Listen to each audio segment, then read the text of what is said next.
everyone, I'm Joshua with Lighty Contractors, and today I'm going to talk to you about how to use groutable peel and stick tiles.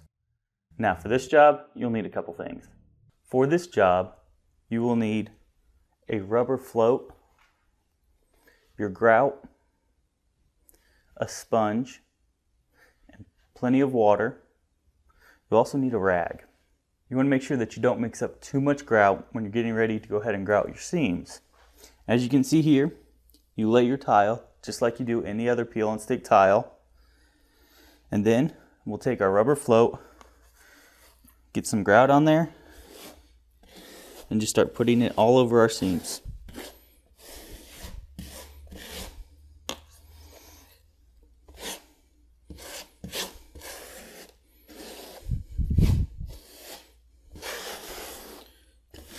Make sure that you work it down into those seams, that way it doesn't crack out on you later.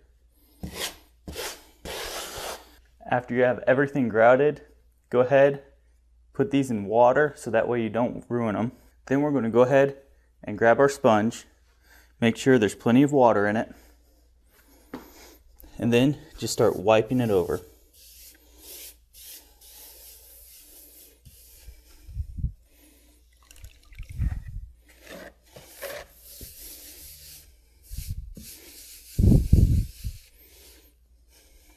After you have the majority of it off, you want to take your sponge and put a lot less water on it, get it as dry as possible, and then slowly wipe it over it.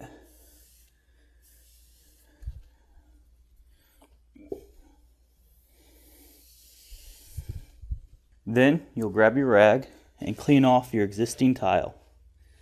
Try to avoid hitting your joints here so you don't pull out any of the grout.